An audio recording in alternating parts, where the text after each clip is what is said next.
She offered her body for a ride, but the cowboy put her on his horse and said, "You're safe now." Before we dive into the story, don't forget to like the video and tell us in the comments where you're watching from. The late summer heat pressed steadily over the Wyoming territory, settling into every patch of dirt and scrub along the long road between Pine Brush Crossing and the scattered ranch country to the north. The land didn't offer shade or water for miles, and the trail stayed so quiet that most riders could hear their own heartbeat under the sound of wind brushing across dry grass. Dawson Hale had ridden this stretch too many times to count, and he knew every bend, every low dip in the road, and every place where bandits once hid 10 or 15 years back. He kept his pace slow, letting his mare breathe after the long cattle run he had finished that morning, and he kept one hand on the reins while the other rested loosely near his thigh. His shirt was open at the collar from the heat, and dust clung to the creases above his boots from hours of riding. Dawson had been on the trail since sunrise, heading home after delivering 4 dozen head of cattle to a rancher near Pine Brush Crossing. He had taken the job because he needed the money and because working alone suited him better than dealing with town life. Crowds made him tense. Loud voices reminded him of the fight he barely survived years ago, and he preferred the steady routine of checking fences, hauling water, and finishing chores in silence. He planned to reach his homestead before nightfall, eat whatever he had left in his pantry, and sleep early so he could repair a broken section of his west fence the next morning. That was the whole shape of his life, simple, predictable, and quiet. He didn't expect to see anyone on the trail, let alone a woman walking barefoot with her dress damaged in several places.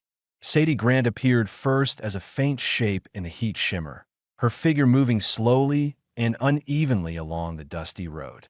Dawson narrowed his eyes, straightened in the saddle, and studied her from a distance before nudging the mare forward. As he came closer, details sharpened. Sadie's dress hung crooked at her hips where the seam had ripped earlier, and the fabric across her chest had torn downward from the struggle she had escaped, leaving the soft line between her breasts visible each time she pulled the cloth up to cover herself.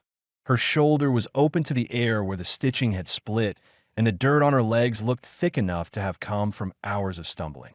She carried no bag, no boots, no water, just the stubborn strength needed to keep walking. Sadie had been on foot since dawn. She had fled 2 men who dragged her from the roadside near Pine Brush Crossing, intending to force her onto a wagon headed for a mining camp. They chose her because she was alone, young, and had no family nearby to notice her missing. She escaped when the wagon wheel hit a rut, and both men jumped down to fix it. She ran until her lungs hurt and didn't dare return for her shoes, which one of the men had thrown aside to slow her down. Now she walked because stopping meant she might collapse, and collapsing meant those men could catch up if they were nearby. She kept telling herself to move, to breathe, to stay alert, even though each step made her legs shake harder. Her thoughts circled the same fears again and again. If another man rides by, he might be the same as the others. She tried to stand straighter whenever she heard hoofbeats, telling herself she could bargain if she had to, defend herself if she had to, or run if there was any chance left. Shame pressed in her chest each time she remembered offering herself to strangers in worse moments of her life, and she hated that survival kept forcing her into choices she despised. When Dawson drew close enough for her to see his face under the brim of his hat, she froze. His horse slowed on its own, and the mare's ears twitched at the sight of her. Sadie swallowed and forced herself to meet his eyes. He looked older than she expected, broad-shouldered with a trimmed beard and lines around his eyes that came from years of weather, not age. He didn't look cruel, but she had learned not to trust first impressions. He stopped the mare a few yards from her. The silence stretched sharply. Dust drifted lazily between them, and Sadie steadied her breathing because she didn't want him to see how close she was to panic. "I need a ride," she said, her voice thin but steady enough. She clenched her fingers deeper into the torn neckline of her dress. "I can pay, however you want." Her cheeks tightened as soon as the words left her mouth. She expected him to stare at her chest, bargain, or smirk. She braced herself for it, jaw tightening. eyes lowering. Dawson didn't react the way she feared. He watched her closely, but his gaze didn't drop to her exposed skin. He didn't lean forward or shift in his saddle to study her body. Instead, his expression stayed unreadable, but not cold, more like a man weighing what she wasn't saying. "What happened?" he asked quietly. The question shook her more than she expected because it carried no threat, no demand, just concern. She shook her head. "It doesn't matter. Just take me far from here." She didn't want to explain herself. She didn't want pity, and she didn't want him thinking she was weak. Dawson dismounted slowly, boots hitting the ground with a soft thud, and approached her with steady steps. Up close, he took in the stiffness in her posture, the trembling in her hands, the dried blood on her elbow from a fall, and the red marks across her shoulder where someone had grabbed her. He didn't pressure her to explain. He didn't question her shame. He simply released a quiet breath and held out his hand. "I'm not taking anything from you," he said. His tone was calm, certain, and carried no judgment. "You get on the horse. That's all." Sadie stared at his hand as if it were something foreign. She didn't know what to feel: relief, suspicion, or fear that he was pretending to be kind. Her legs wavered, and she breathed once through her nose before placing her hand in his. Her fingers were cold, her grip weak.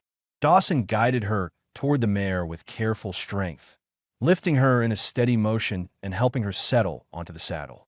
When she moved, the skirt pulled higher along her thigh, but he kept his eyes on the reins, never once lowering them to her exposed skin. She slid her arms around his waist because she had no other way to stay balanced, and the closeness sent a brief shiver through her that she hoped he didn't feel. Her inner thoughts moved too fast to control. He could hurt me. He could change his mind. He could hand me to someone else. But her body relaxed against his back despite her fear because something about his steadiness felt safe in a way she hadn't felt in months. Dawson swung back into the saddle in front of her. Her legs tightened around his hips to keep from slipping. He clicked his tongue lightly, and the mare started forward in a gentle pace. As they rode, Sadie pressed her forehead lightly against Dawson's back, partly from exhaustion and partly because she needed something solid to hold on to. Each of his breaths rose and fell in slow, steady rhythm, and the consistency settled her nerves more than anything he could have said. Dawson kept his eyes on the trail ahead, already adjusting his plans for the day. Taking her home meant changing his schedule, delaying fence repairs, and adding responsibility he hadn't expected, but he didn't question it. Leaving her on that road wasn't an option. He didn't know her story. She didn't know his. But both of them carried the same quiet truth inside their chests. Neither had anyone waiting for them. The mare carried them toward Dawson's homestead at a slow, steady trot, the sun lowering behind them as they left the empty road and stepped into a future neither of them imagined that morning. The sun had dropped lower by the time Dawson Hale and Sadie Grant reached the long stretch leading toward his property. The road widened slightly, and the dry grass around them shifted from pale yellow to a deeper shade as the evening cooled the ground. Sadie's arms remained around Dawson's waist, her fingers hooked lightly into the fabric of his shirt, not from trust, but because exhaustion made it impossible to sit upright without leaning on him. She had stopped trembling, yet her breath still caught sometimes whenever the horse stumbled or when Dawson shifted in the saddle. She didn't let herself relax fully, not with her mind still circling the same fear. Those men could still be behind us. Dawson knew she was tired from the way her head rested against his back, and he adjusted the mare's pace so the ride stayed smooth and steady. He didn't rush her, and he didn't speak. When he finally broke the silence, it was because the questions she hadn't answered lingered too loud in his mind. "They're not coming after you?" he asked without turning his head. "I don't know," she said quietly. "They had a wagon. I just ran. I didn't look back long enough to see if they followed." Her voice carried the strain of someone who had used every ounce of strength to survive, and Dawson didn't press her. He only nodded once, more to himself than to her, and kept guiding the mare forward until the land opened into a broad field bordered by a simple line of wooden posts. Sadie lifted her head enough to see the silhouette of a cabin in the distance, small, worn, and sitting near a lone cottonwood tree. Smoke rose faintly from the chimney, the leftover sign of a fire Dawson had built that morning to heat water before leaving for the cattle run. Sadie studied the place with cautious hope. The cabin wasn't grand or hidden. It wasn't surrounded by neighbors or men who'd ask questions. It looked like a place a quiet man would choose when he wanted to stay far from trouble. "Is this yours?" she asked. "Yeah," Dawson answered. "Been living here 8 years." She watched the way his shoulders tightened slightly as he said it, as if those 8 years held losses he didn't talk about. Sadie didn't pry. She had been asked enough unwanted questions in her life to know when a person carried their own ghosts. They reached the cabin as the last of the daylight faded. Dawson stopped the mare near the porch, slid down, then turned to help her without hesitation. He placed one hand at her waist to steady her, and Sadie felt the controlled strength in his grip. She didn't flinch, but her heart gave a sharp thud in her chest because being touched without harm felt foreign. When her feet hit the ground, the cool dirt surprised her. She winced from the tenderness in her soles, and Dawson caught the way her jaw tightened. "Your hut's in," he said, looking down at her feet. "They took my shoes off," she explained, almost embarrassed. Said I'd run slower. Dawson released a long breath, not angry at her, but at the thought of anyone treating a woman like that. "You'll get cleaned up inside," he said. "I'll see what I got for your feet." He led her toward the cabin, not touching her again, just walking ahead at a pace she could keep up with. Sadie followed slowly, taking in the land around her. A fenced corral stood to the east with 2 horses grazing quietly.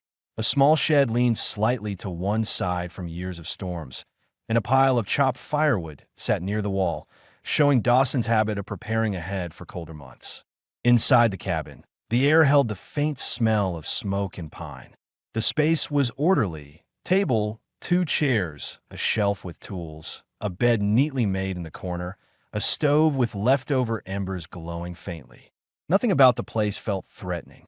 It looked like somewhere a man lived because he had nowhere else. Sadie stood near the doorway with her fingers gripping the torn edge of her dress again, unsure of where to step or what to say. "You can sit," Dawson said. He pointed toward the chair closest to the stove. "Warm yourself first." She lowered herself slowly, careful not to move too fast in the weakened state her body was in. The warmth from the stove eased into her arms and legs, and her breathing settled enough for her shoulders to drop a little. Dawson watched her a short moment, then moved around the cabin with practiced ease. He poured water from a tin pitcher into a basin, set it on the table, and checked the shelf for bandages. Sadie followed his movements, noticing how deliberate each action was. Nothing rushed, nothing careless. She wondered if he always lived like this, or if her presence had made him more cautious. "You ever lived on your own like this?" she asked, her voice soft, curious. "For a long time now," he said. "Had a brother once. He's gone." The words came out steady, but the tightening around his mouth revealed more than he intended. "I'm sorry," she said. He didn't answer, but he didn't dismiss the comment either. Dawson brought the basin to her and set it on the table. "Wash your hands. Face too. I'll get you something to eat."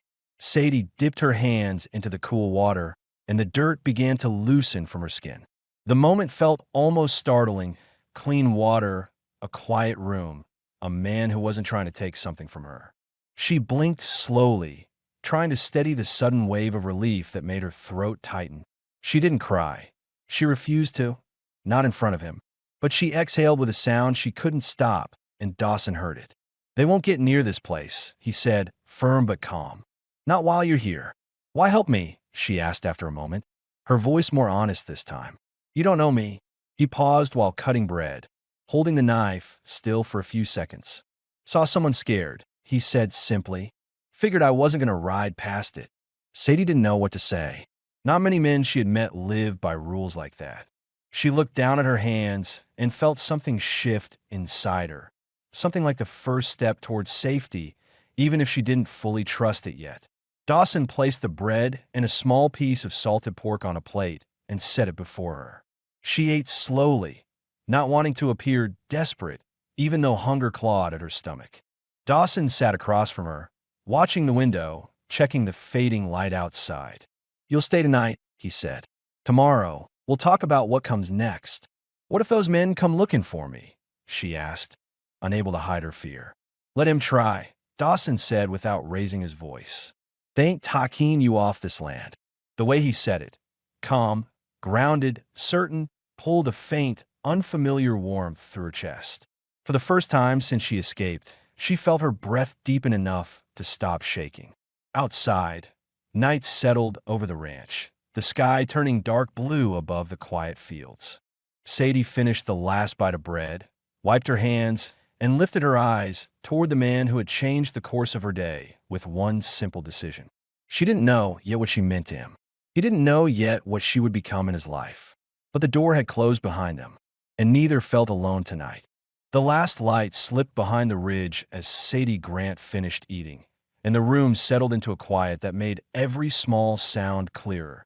The faint hiss of the stove's remaining embers, the creak of the cabin's walls adjusting to the cooler air, the soft scrape of Dawson Hale moving his chair so it didn't block her path. Sadie watched him as he set the plate aside. He didn't hover, didn't question her further, and didn't show discomfort at having someone new in his home. If anything, he seemed to move with a careful steadiness, as though he didn't want to overwhelm her after what she had been through. She looked down at her torn dress, noticing the dirt that still clung to her collarbone and the faint bruise forming beneath the ragged neckline. She tried to pull the fabric together again, but it had stretched too far, and the movement only exposed another mark along her chest from where one of the men had grabbed her. Dawson turned toward the shelf near his bed and took down a folded blanket. I'll get the wash water warmed, he said. You can clean up proper. Sadie blinked in surprise. Why were you being so mindful? She asked before she could stop herself. Men ain't usually like this. I ain't most men, Dawson replied without looking back. That answer eased something inside her. Not trust yet, but the sense that she wasn't misreading him. Dawson wasn't ignoring what happened to her. He simply wasn't treating her like a burden or an opportunity. He was giving her room to breathe. Dawson took the kettle from the stove and stepped outside to gather more water from the barrel. Sadie watched him through the open doorway, noticing details she hadn't paid attention to earlier. The limp in his left leg appeared only when he walked uphill. The scars along his forearm showed he'd known violence before. The way he lifted the heavy kettle with one hand revealed strength that didn't need boasting. She wondered what had happened to him 8 years ago that drove him to live alone on this stretch of land. Inside, she studied the cabin with clearer eyes now that her panic had eased. She saw how Dawson arranged everything with practical order. Tools hung in straight lines, extra rope coiled neatly, a rifle placed within reach but not displayed like a threat. His bed sat in the far corner, blankets tucked tight with a single pillow worn thin. The other half of the room looked unused, like no one else had slept or eaten here in years. Sadie swallowed. You really live alone out here? For a long while, Dawson said, setting the kettle back onto the stove. Had company once. Lost it. Didn't want more trouble following me. That statement revealed more than he intended. Loss, regret, and a past that shaped him into the quiet figure she now relied on. She didn't ask further. She sensed he wouldn't tell her tonight. When the water warmed, Dawson poured it into a wooden basin and stepped back. It ain't much, but it'll wash the dirt off, he said. You sure you're all right with me using it? Sadie asked, her voice low. It's here to be used, he answered. You go ahead. Sadie dipped the cloth into the warm water, wringing it gently. She wiped her arms first, then her neck, then her face, finally letting out a small sigh at the feeling of warmth replacing the day's dust and fear. She cleaned the dirt from her collarbone and paused when she reached the exposed skin across her chest. She could feel Dawson's presence behind her, not watching her body, but making sure she wasn't struggling. You need a shirt, he said. There's one in that drawer. It'll fit loose, but it'll cover you. She hesitated only a second before opening the drawer. Inside lay folded clothing, all clean and neatly placed. She found a shirt that looked worn but soft and held it close. The fabric smelled faintly of soap and smoke. She turned away from him and slipped out of her torn dress, keeping her back to him as she pulled the shirt over her head. It hung down to her thighs, the sleeves too long, but the way it covered her made her exhale with relief she didn't hide. Dawson didn't comment on how she looked. He only said, "You'll sleep better without that torn thing." Sadie folded her dress and set it aside. "Why were you helping me this much?" she asked, eyes steady now. "Not just the ride, not just the food. All of it." He finally met her gaze without looking away. "Because you showed up hurt and scared," he said. "And because I gotta say in what kind of man I choose to be." The answer hit her hard. Not romantically, not dramatically, but with a simple honesty she wasn't used to hearing. She nodded once and sat back in the chair, letting the warmth of the stove settle into her body. Dawson checked the window again, scanning the dark field for anything unusual. Sadie noticed the tension in his shoulders and realized what she hadn't asked until now. "Dawson," she said quietly, "you don't think they followed me, do you?" He kept his eyes on the darkness. "I didn't see tracks near the ridge, but men like that don't give up easy." He turned toward her. "They'll try to track the road, but they'll stop when they see where it leads." "Why?" she asked. "Because they know who lives here," Dawson replied. "And they won't want what comes with walking onto this land uninvited." Sadie stared at him, realizing something she hadn't known. Dawson wasn't just a quiet ranch hand. He had a reputation, one built from whatever fight he survived years ago. She didn't know the story, but she understood the effect. A dangerous man doesn't need to boast. The land carries his name for him. A sudden wind swept against the cabin, and the small window rattled gently. Sadie flinched before catching herself. Dawson noticed, walked to the window, and secured the latch. "You're inside now," he said calmly. "You ain't out on the trail no more." Sadie studied him as he returned to the table. His face wasn't cold, just worn, like someone who had spent years expecting the worst, so he wouldn't be surprised when it came. Her heartbeat slowed, but her mind kept circling one question she couldn't hold back any longer. "Dawson, if those men do come here, what'll you do?" He didn't break eye contact. "Whatever's needed." There was no threat in his tone, only certainty. She nodded slowly, feeling something settle deeper inside her chest. Fear still there, but steadier now because someone else was finally standing between her and danger. Dawson moved toward the unlit lantern on the shelf. "You take the bed tonight. I'll stay near the door." "You don't have to do that," she said. "I know," he replied. He lit the lantern, dimming it so the room filled with a soft glow. The light fell across Sadie's face, showing the growing calm in her features, the exhaustion she had fought for hours, and the hint of trust she didn't want to admit yet. She climbed into the bed slowly, still wearing a shirt, pulling the blanket over herself with careful movements. When she settled in, she looked smaller but not fragile, more like someone who had survived enough to recognize when safety was real. Dawson sat in the chair near the door, rifle propped against his leg, posture upright enough to stay awake. Sadie watched him for a moment, memorizing the quiet strength she saw there. "Good night," she said softly. "Rest," Dawson replied. Sadie closed her eyes. The cabin fell silent again, but this time the silence didn't feel empty. It felt guarded. It felt alive. It felt like the beginning of something neither of them fully understood yet. But both needed more than they could admit. And outside, the night held steady over the lonely ranch, unaware that two wounded lives had just shifted onto the same path. Dawn broke with a pale gray light that slipped through the cabin's single window and stretched across the wooden floorboards, casting a faint outline around Dawson Hale, who had spent the night sitting upright in the chair near the door. His rifle rested against his leg, his hat tilted forward slightly, and his posture was steady enough that anyone glancing in might think he had slept fully alert. He hadn't. He drifted in short fragments of rest, his ears tuned to any sound outside the cabin that didn't belong to the normal rhythm of the plains. But nothing came except the low call of a distant bird and the soft groan of the wind crossing the open field. Sadie Grant stirred in the bed behind him, the blanket shifting as she slowly sat up. Dawson didn't turn. He waited until she spoke. "You didn't sleep," she said, her voice soft, still carrying the rasp of someone who cried earlier and tried to hide it. "I slept enough," he replied, lifting his head.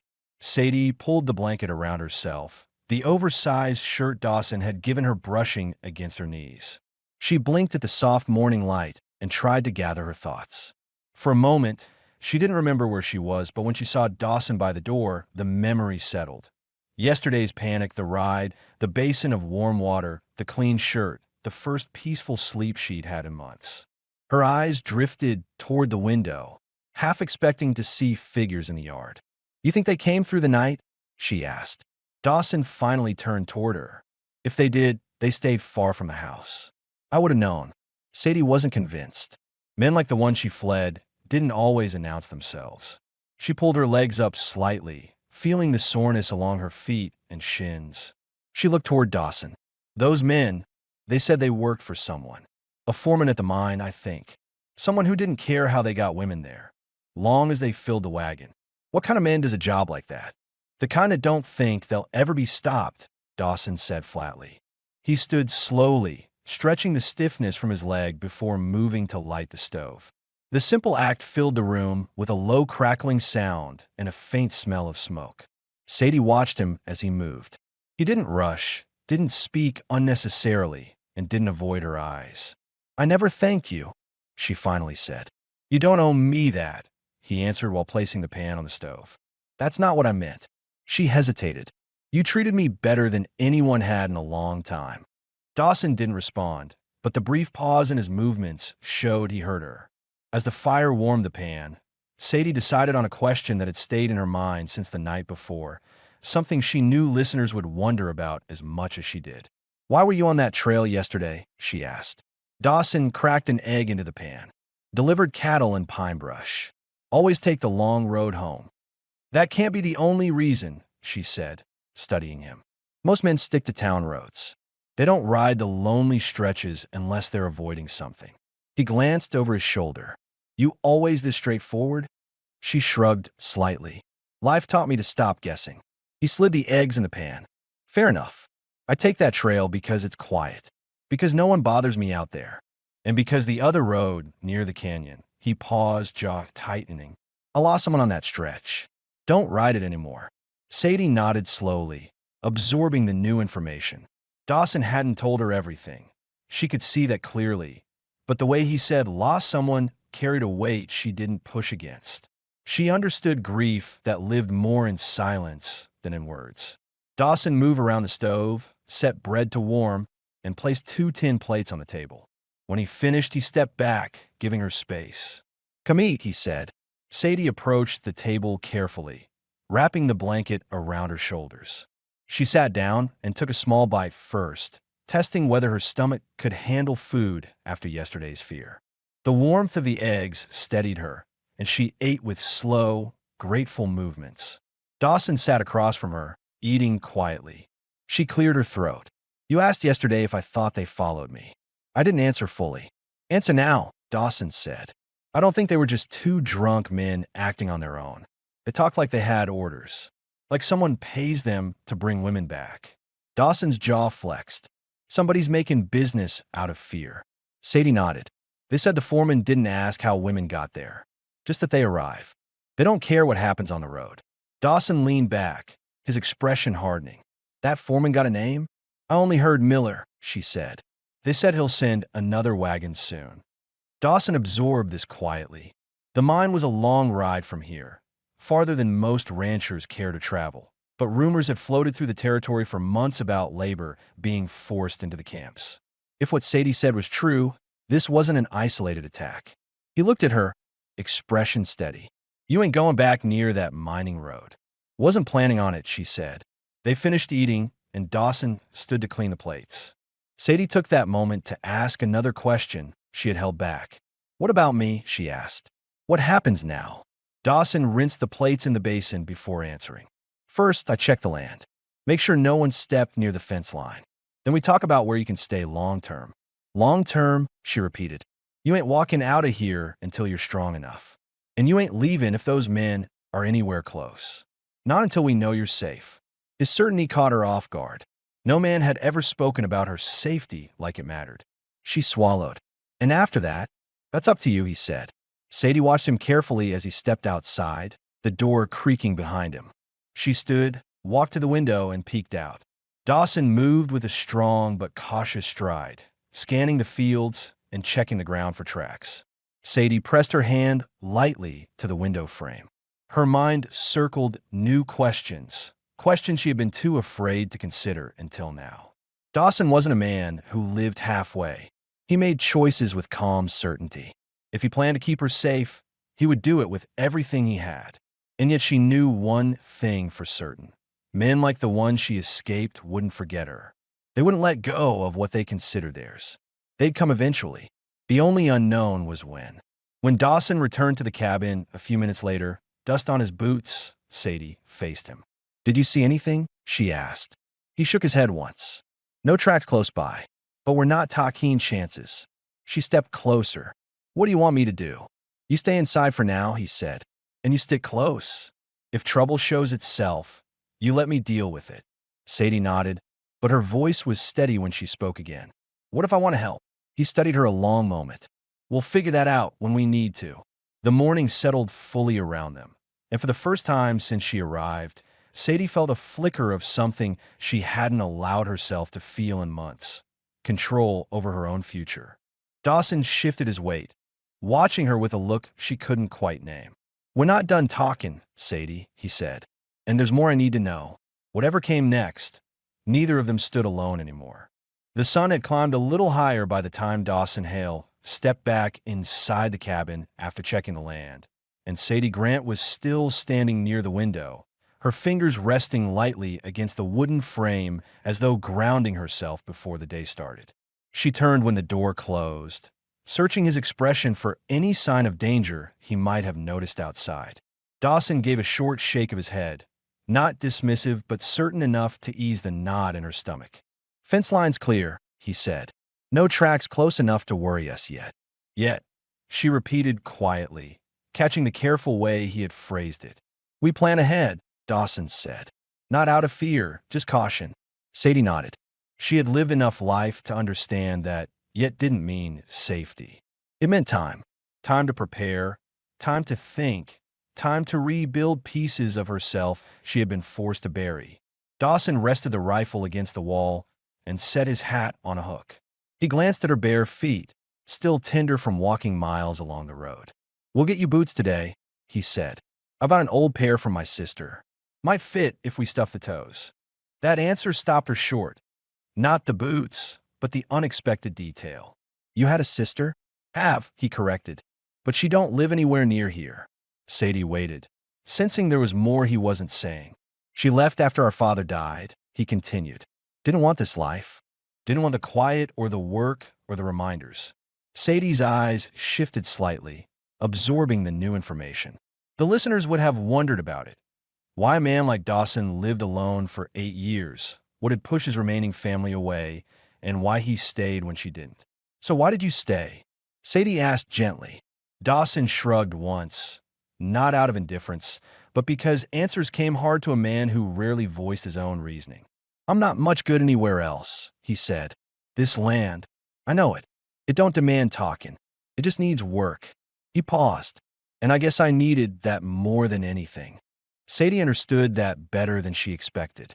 Silence could be a punishment, but it could also be a place to hide when the world felt too loud. Dawson looked toward the door again, not because he expected trouble, but because he always anticipated the worst before relaxing. "If you feel up to it," he said, "you can help with some small things out back. Gives you something to do besides think." Sadie gave a faint half-smile. "You don't strike me as the kind who lets strangers help on your land." "You're not a stranger anymore," Dawson said simply. The words hit her unexpectedly, landing somewhere deep in her chest. She wrapped the blanket tighter around her shoulders, steadied her voice, and nodded. "All right, just tell me what you need." Dawson retrieved a pair of socks from a drawer and set them on the table. "Start with these. I'll check the shed."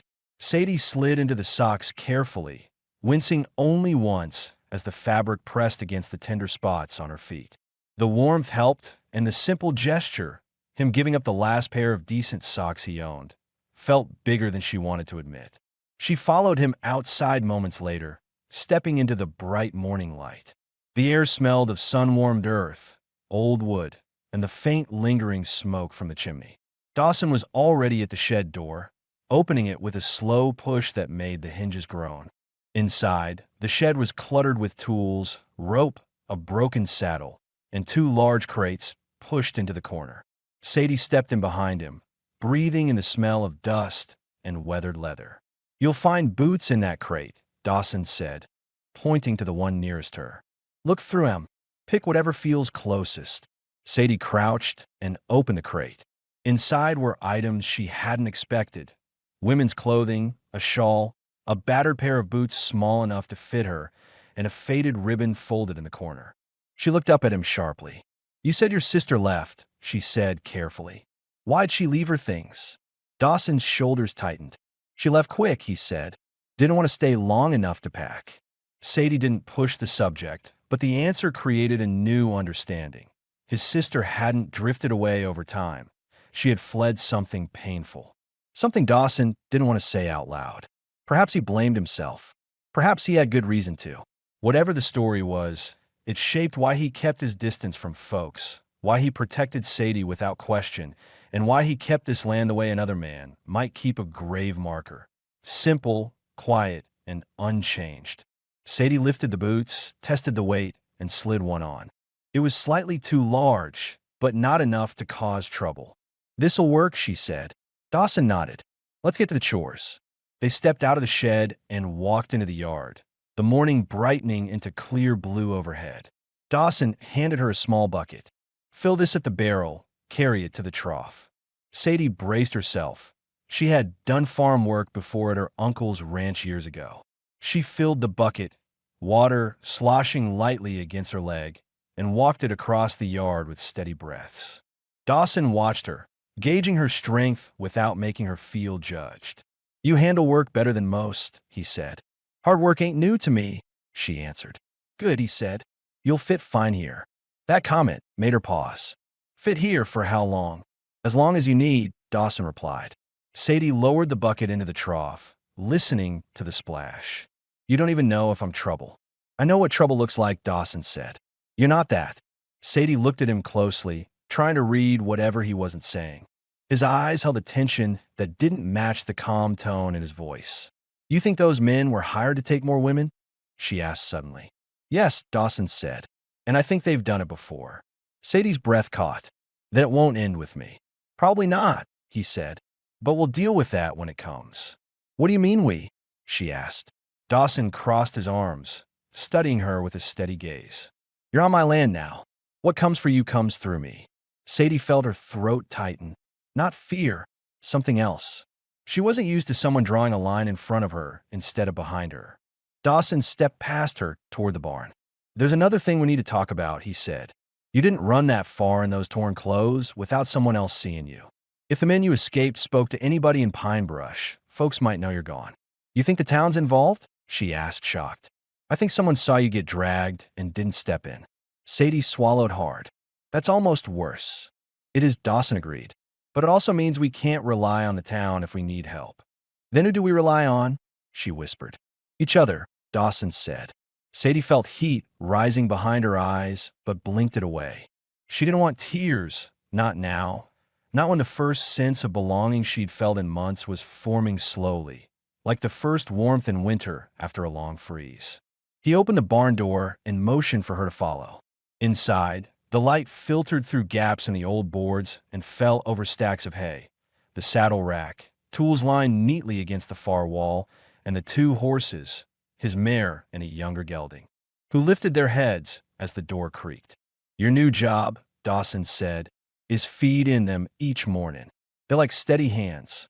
Sadie reached for the hay, her fingers brushing the rough, dried grass. Her mind replayed Dawson's words, "each other." The meaning sank deeper than she expected. "Dawson," she said quietly. He looked over. "When you found me on that road, did you have any doubt about taking me with you?" "No," he answered. "Only doubts I had were about what hurt you and how much I needed to do to fix it." Sadie didn't look away. "Why?" He studied her for a long moment, then finally said, "Because everyone deserves someone standing between them and the worst parts of the world." Sadie exhaled, steady and slow. The morning work continued, but something unspoken had changed between them. Something that neither of them tried to name yet, but both felt in the space where silence settled. The day had only begun, but the bond that formed between a woman running for her life and a man who lived like he had nothing left to offer was already shifting into something deeper, something that would soon be tested. By late afternoon, the Wyoming light stretched wide across the ranch, flattening the shadows and warming the dry earth as Sadie Grant and Dawson Hale worked side by side in a rhythm that formed naturally despite the fact they had known each other barely a day. Sadie carried small bundles of hay to the trough, shifting her weight carefully in the borrowed boots that still rubbed her heels, while Dawson reinforced the barn latch and checked the hinges along the corral gate. Nothing between them felt forced. They didn't fill the quiet with unnecessary talk, yet neither felt alone in the silence. When Dawson finished hammering the last nail into place, he glanced toward the ridge beyond the fence line. He paused, eyes narrowing slightly. Sadie noticed immediately and walked closer. "What is it?" "Thought I saw a flicker of movement up there," he said. "Could have been nothing." Sadie followed his gaze. The ridge looked still, a stretch of uneven rock and scattered brush. "You think someone's watching?" "Riders sometimes cut across that part of the land," Dawson said. "But anyone decent stays on the main trail. Folks crossing this close aren't coming by accident." Sadie's stomach tightened. The thought that someone might be tracking her made her hands tremble slightly, but she forced them still. If it's them, they're learning the land. Dawson didn't deny it. He wiped sweat from his forehead with the back of his hand. "Could be scouts from a mine," he said. "Could be someone looking for weak spots." "Are there weak spots?" she asked. "Not anymore," he said, his tone steady. "I fixed them this morning." Sadie studied him carefully. Dawson had a habit of underplaying danger, not because he wanted to mislead her, but because he didn't want her fear to guide her decisions. She appreciated the intent, but needed the truth to understand her own place in whatever was unfolding. "Dawson," she whispered, "they won't stop if they know I'm here." He stepped closer, not touching her, but standing near enough that she felt his presence cut through the anxiety pressing into her chest. "Let him come if they want," he said. "They'll find more than they bargained for." Sadie believed him, but that didn't remove the questions lingering in her mind. The listeners would be wondering too, why Dawson lived alone, what violence had shaped him, and what exactly had happened on that canyon road he refused to ride anymore. She waited for him to walk toward the barn before following, choosing her moment carefully. Inside the barn, the light filtered through the roof boards, softening the edges of the cluttered space. Dawson adjusted a saddle on the rack while Sadie brushed the mare's coat, letting the rhythm calm her breathing. When the mare nudged Sadie's shoulder with a gentle snort, Sadie smiled slightly before glancing back at Dawson. "Back on the trail," she said quietly. "You told me you lost someone. You didn't say who." Dawson froze for half a second, small but noticeable to someone watching closely. He set the saddle down, leaned his hand against the wooden beam, and breathed once through his nose. "My brother," he said. Sadie waited. "He wasn't just kin," Dawson continued. "He was the only person I had left after our father died. We ran cattle together, rode trails together, fought side by side whenever trouble came." Dawson's jaw tightened.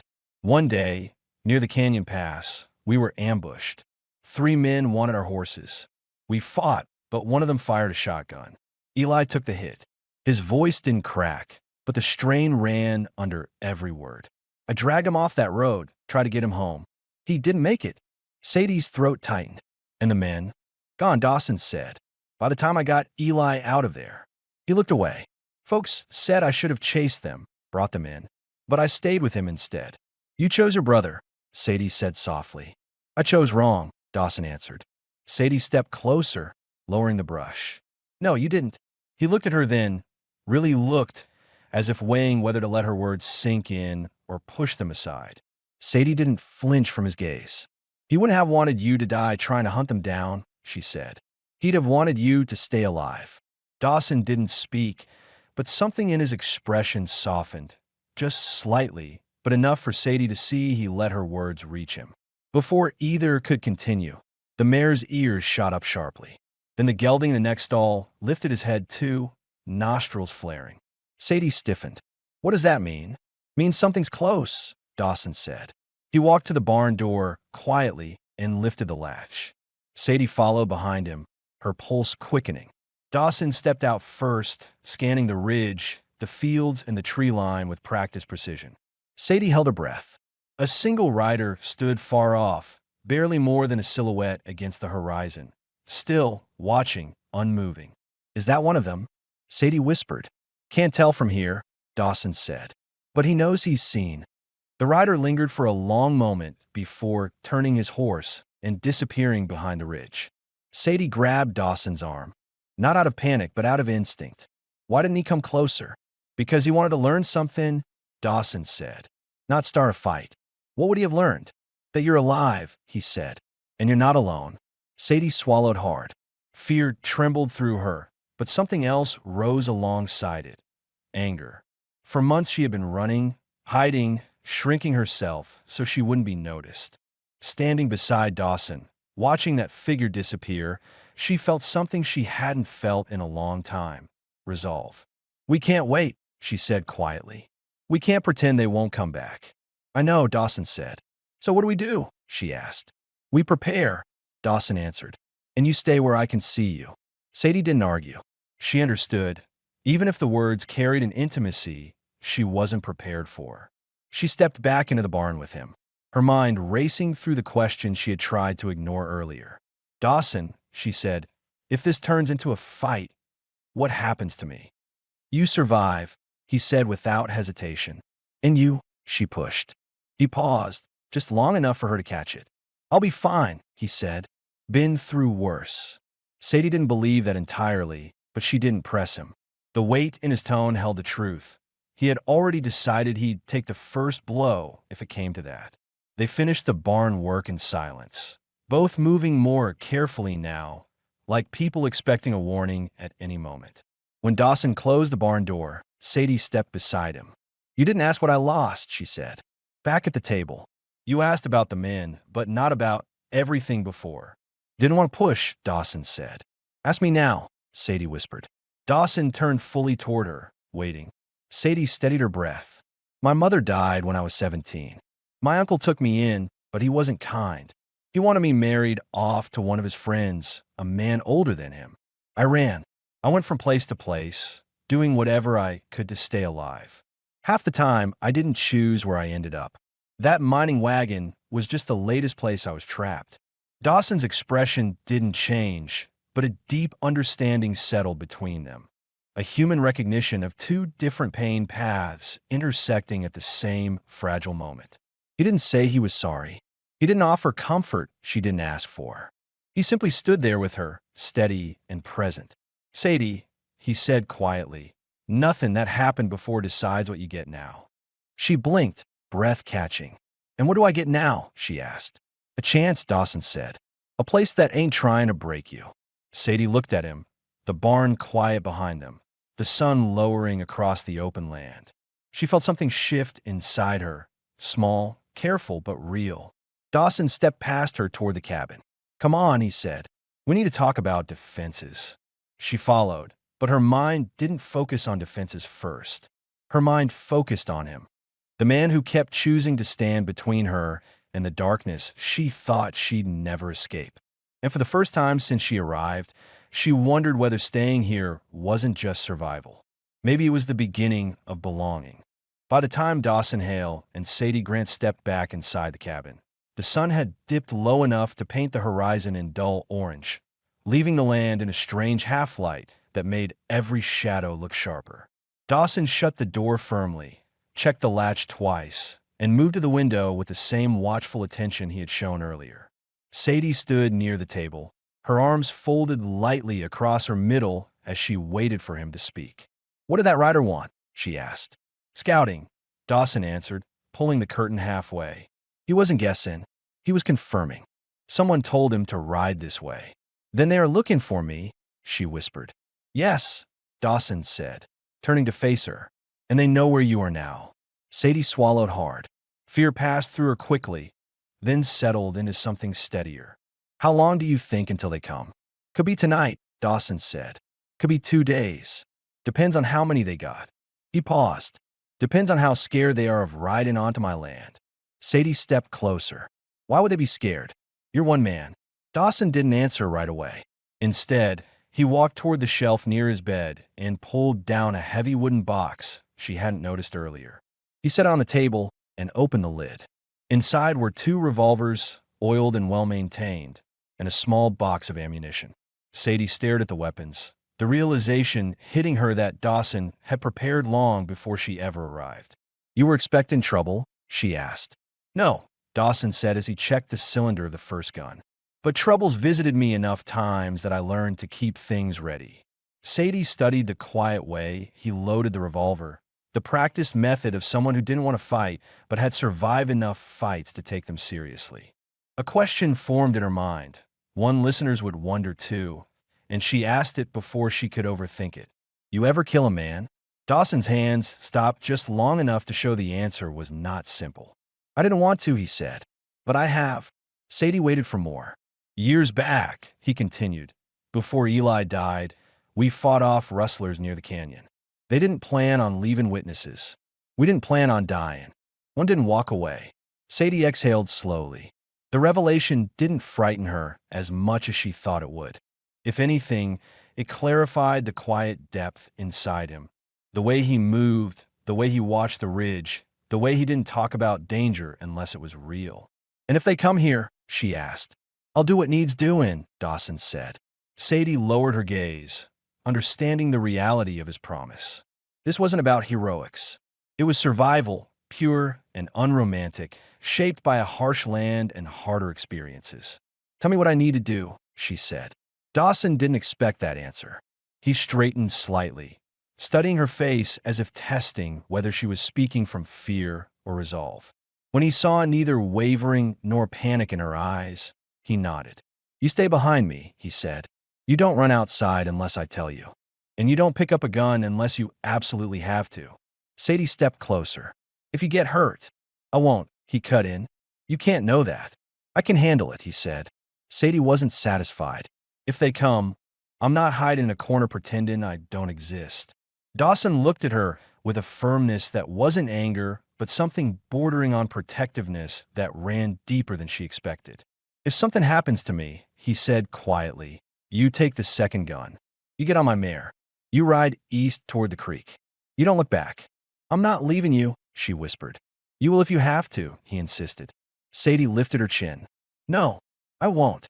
The room went still. Dawson's jaw tightened, not out of frustration, but from something he struggled to voice. He turned away first, the smallest sign that her refusal had struck deeper than he intended to show. "We'll talk about that later," he muttered. Sadie didn't push further. Instead, she moved to the stove and added wood to the dying fire, letting the warmth fill the cabin again.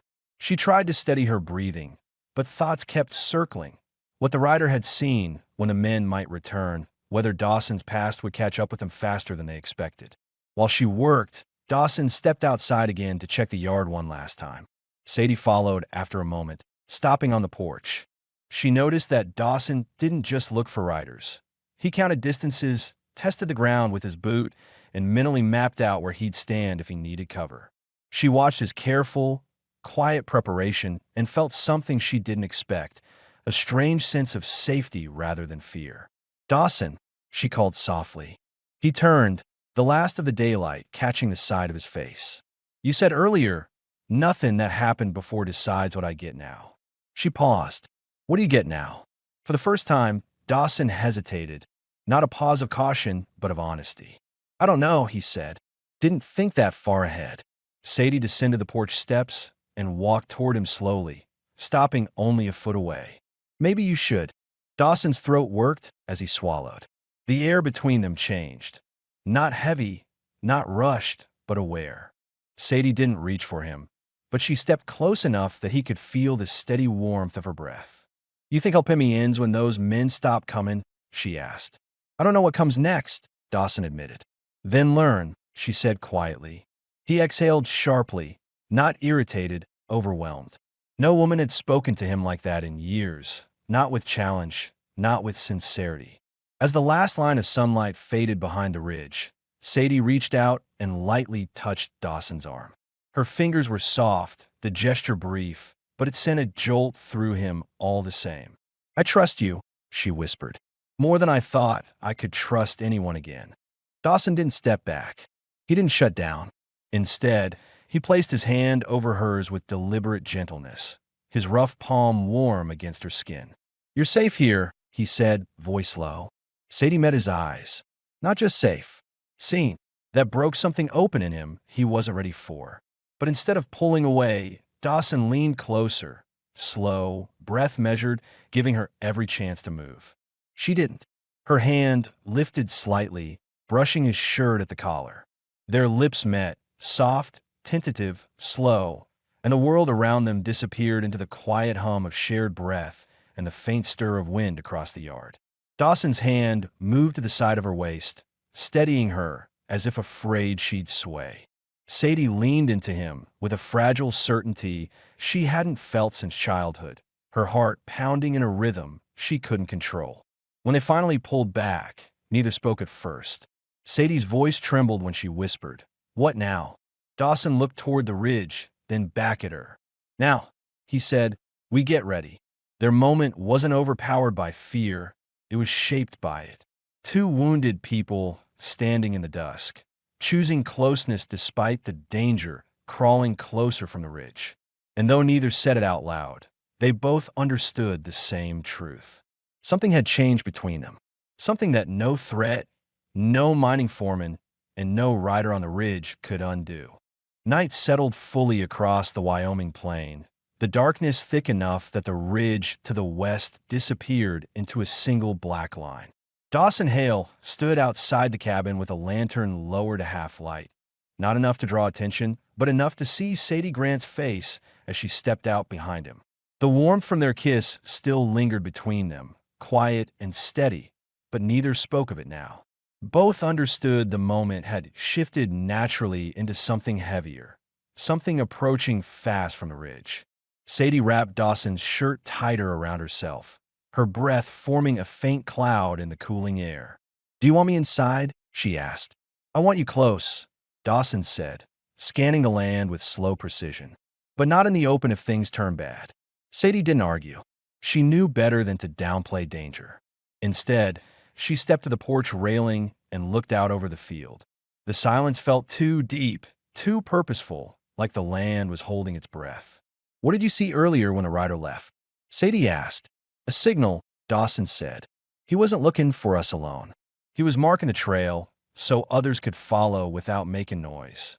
Sadie's pulse jumped. "You think they're coming tonight?" "I think they're already moving," Dawson said. "Folks trained to drag women into wagons know how to travel quiet." Sadie gripped the railing. "Where will they come from?" "They'll try for the east tree lean," Dawson answered. "More cover. Less open ground." Sadie nodded, her mind working, piecing together the land she had seen earlier. "What about the creek bed?" "It dips low. Someone could crawl along it until they're near the barn." Dawson turned his head slowly toward her. "You catch on fast." "I've been hunted before," she said. He didn't like hearing that, but he didn't dismiss her insight either. "Then you know we can't leave that low ground unchecked," he said. "If they're smart, and I think they are, they'll come from two sides. One to distract, one to snatch." Sadie's breath tightened. "Snatch me." "Not while I'm breathing," Dawson said. Sadie walked down the porch steps, closing the space between them. She wasn't shaking now. The fear from Chapter 1, the helpless fear, had changed into a sharper, more controlled tension. "Dawson," she said, "if you're right, we need to be ready before they reach the fence." "I know," he said. "So what's the plan?" Dawson motioned for her to follow. They crossed the yard quietly, the dirt crunching faintly under their boots until they reached the shed. Dawson pushed the door open and pulled out a heavy wooden beam he'd been meaning to reinforce the barn with. He set it against the main gate's latch. "This will hold the horses' stalls," he said. "If they make noise or get spooked, we'll know before anyone reaches the cabin." Sadie nodded. "What about the house?" "We'll block the windows from the inside," Dawson said. "They can shoot through glass, but they can't see well if the lantern's low." Dawson opened another box, this one containing rope, nails, and a small metal canister. Sadie frowned. "What's that?" "Gunpowder," Dawson said. Her eyes widened. "You planning on blowing something up?" "No," he said. "But if they corner us, I'd rather blind him than let him drag you outside." The seriousness of that hit hard. Sadie didn't respond for a few seconds. She searched his face for hesitation and found none. "Dawson," she whispered, "you're willing to kill for me." He met her eyes. "I'm willing to protect you. Whatever that takes." Sadie felt her chest tighten, not in fear, but in a raw emotional ache that had been building since she first saw him on the road. Before she could speak, the gelding inside the barn snorted and stomped once, an unmistakable warning sign. Dawson froze. Sadie's breath halted. The gelding stomped again, louder. Dawson set the lantern on the ground and grabbed his rifle. Inside, he whispered. Sadie didn't move. "Tell me what you see." "Not what?" "Who?" Dawson said. Sadie's heartbeat roared in her ears. Dawson crouched low and moved along the side of the barn, keeping himself in shadow. Sadie followed silently, her hand brushing the side of the building for balance. They reached the edge and peeked around. A figure moved near the creek bed, slow, low to the ground, head ducked beneath the reeds. The person crawled forward, inch by inch, circling the property. Sadie's stomach dropped. "That's not the rider we saw." "No," Dawson whispered. "This one's smaller, faster, scouting the barn first." Sadie's voice trembled, but not from panic. "There'll be others behind him." "Yes," Dawson said. "Probably waiting to know where you sleep." Sadie's jaw clenched. "They think I'm easy to take." Dawson shifted his weight. "Let's prove them wrong." Before Sadie could answer, another shape appeared along the ridge, taller, broader, on horseback. Then another. The faint clink of metal drifted through the air. Sadie grabbed Dawson's sleeve. "How many do you think?" "3 at least," Dawson said. "Maybe 4. Sadie's chest tightened with a breath she forced steady. "Can you take him?" "With you on my back," he said, "I can take whoever steps on my land." The words landed like an anchor, steadying, grounding, fierce. Sadie exhaled. "Tell me what you need." Dawson turned to her, eyes sharp and sincere. "Stay near the cabin. Don't run unless I tell you. And if anyone gets close—" "I fight," she said. He didn't argue. But as Dawson started forward, Sadie caught his wrist. He turned, expecting fear, but found something else entirely. "Dawson," she whispered, "come back." The simple plea hit him harder than any threat on the ridge. He cupped the side of her face with a brief but steady touch. "I plan to." Sadie leaned into that touch. Not shy, not unsure, just honest. She pressed her lips softly against his cheek, the kind of kiss that carried more promise than fear. Then Dawson released her hand and stepped forward into the dark yard, rifle raised, shoulders squared, ready to face whatever came from the ridge. Sadie watched him go, her pulse shaking but her resolve firm. She wasn't running anymore. Not from her past. Not from a man searching for her. Not from a future building between her and Dawson Hale. Whatever happened next, whatever dangers stepped out of the dark, she would face it with him. For the first time since she was a girl, she finally knew where she belonged. The darkness around Dawson Hale's ranch thickened until the sky turned into one unbroken sheet of black, the kind that swallowed distance and made every breath sound louder than it should. Sadie Grant stood at the edge of the porch with her hand lightly resting on the doorframe. Her eyes locked on Dawson as he moved across the yard with steady, deliberate steps. He didn't crouch or creep. He walked like a man who refused to yield an inch of the land beneath his boots. Sadie held her breath when Dawson reached the water trough and lowered himself behind it, using the wooden beams as partial cover. He raised his rifle, scanning the ridge and the creek bed with calm, disciplined movements. Sadie saw the side of his face and the faint glow from the lantern he'd left behind, focused, still, and unshakable. Then a voice drifted from the darkness. "Girl!" The shout came from near the tree-line. "You come out now. We don't hurt nobody." Sadie's pulse kicked. The voice was familiar, the taller of the 2 men who had grabbed her on the road. Dawson didn't move. "Come out slow," the man yelled again. "We know you're here. You just make this easier." Sadie stepped forward, but Dawson's voice came low and firm across the yard. "Don't move." She froze, her breath catching. His tone wasn't sharp, just absolute. Another figure emerged from the left side of the ridge, stepping onto the open ground with a shotgun draped across his shoulder. He scanned the barn, then the cabin, then the porch where Sadie stood. "There she is," he said, pointing. "Just hand her over, cowboy. Company pays good coin for women like her."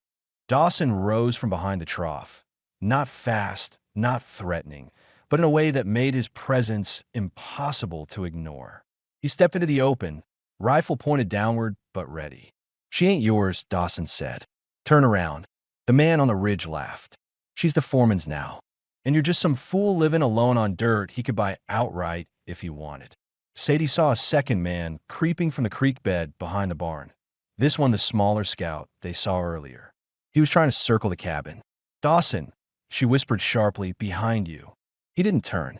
"I see him." The smaller man stepped forward, raising a pistol. Dawson lifted his rifle and fired once, hitting the ground inches from the man's boots. Dust jumped, and the scout froze. "I don't want to kill you," Dawson said, "but you're pushing me close." The taller man's grin faded. "We ain't leaving without her." Dawson adjusted his stance. "Then you ain't leaving?" The tension snapped.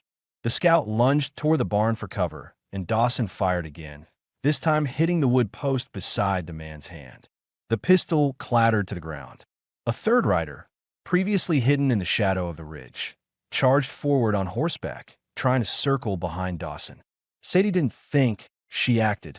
She grabbed the spare rifle Dawson left by the door, steadied her shakier breath, and aimed at the rider's horse. Not to kill, but to stop. She fired once, hitting the dirt directly in the horse's path. The mare reared, throwing the rider into the ground. He hit the dirt hard and didn't get back up. Dawson heard the shot and turned just enough to meet Sadie's eyes. "Good," he said quietly. "Real good." Before either could breathe, the taller man rushed forward, drawing a knife from his belt. Dawson swung the rifle up, but the man closed in too fast, slashing toward Dawson's side. Dawson blocked him with the butt of the gun, the heavy metal cracking against the man's wrist. The knife dropped to the ground. The scout ran forward then, tackling Dawson from behind. For a moment, the three of them went down in a blur of dirt and limbs. Sadie raised the rifle again, but hesitated. Dawson was too close to the attackers. "Dawson," she cried. "I'm fine," he grunted, shoving one man off while dodging the other's grip.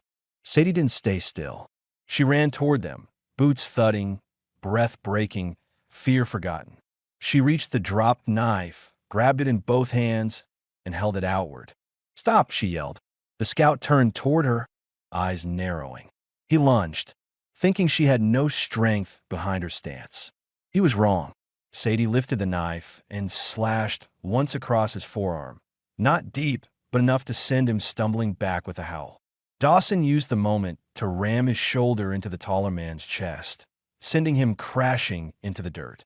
"Sadie," Dawson shouted. "Back!" She moved behind him instantly, not out of fear, but because she trusted him more than she trusted her own unsteady hands. The taller man staggered to his feet, clutching his chest. He spit blood onto the dirt. "Foreman's not going to forget this," he hissed. "He'll take your land. Take your stock. Take the girl. You won't be here to see it," Dawson said. The man reached for the dropped shotgun, but Dawson had already aimed. The single shot echoed across the empty land. The man hit the ground and didn't rise. The scout, bleeding and panicked, scrambled to his feet and ran, limping, shouting, terrified. He reached the ridge and disappeared into the dark. Dawson kept the rifle raised until the land went silent again. Sadie pressed both hands to her chest, breath shaking in heavy waves as the reality sank in. She was alive. Dawson was alive. The men who hunted her were either fleeing or dead. When Dawson lowered the rifle, she saw a thin line of blood along his forearm. She ran to him immediately. "You're hurt," she said, reaching for him without hesitation. "It's nothing," Dawson said, but his voice softened when she touched his skin. "You all right?" "I am because of you," she said. Dawson stepped closer, close enough that the heat from his body cut through the night air. Sadie lifted her hands to his shoulders, looking up into eyes that were no longer guarded. "They're not coming back," she whispered. "No," Dawson said. "Not after tonight." He lifted her chin gently, studying her face. "You fought," he said. "You stood your ground. "I learned from you," she said. He breathed out, not a sigh, something deeper, something like relief mixed with gratitude he didn't know how to express. Sadie moved first this time. She wrapped her arms around him fully, pressing her cheek against his chest. Dawson held her tightly, one hand in her hair, the other around her back, anchoring her in a way she had needed her entire life but never received until now. "You're home," Dawson whispered into her hair. Sadie nodded against him. "And I'm not going anywhere." The night settled calm once more, the danger gone, the land still. When they finally pulled apart, Dawson touched her cheek gently. "I want you here," he said softly. Sadie met his gaze without fear, without hesitation. "Then keep me." There was no uncertainty left. Dawson leaned in and kissed her, slow, steady, full of the future he'd been too afraid to imagine. She returned the kiss with the same certainty, her hands sliding up to hold his face, her breath mixing with his in the quiet of the Wyoming night. The threat was over. The fear was gone. Two lives that had collided on a lonely trail now stood together with a shared decision carved clean into the darkness. They chose each other. The following morning, with the ridge quiet and the danger behind them, Dawson saddled his mare and rode with Sadie into town, not to hide, but to make their future official. By sundown, they returned home as husband and wife. And for the first time in both their lives, the cabin on Dawson Hale's land wasn't just shelter. It was family.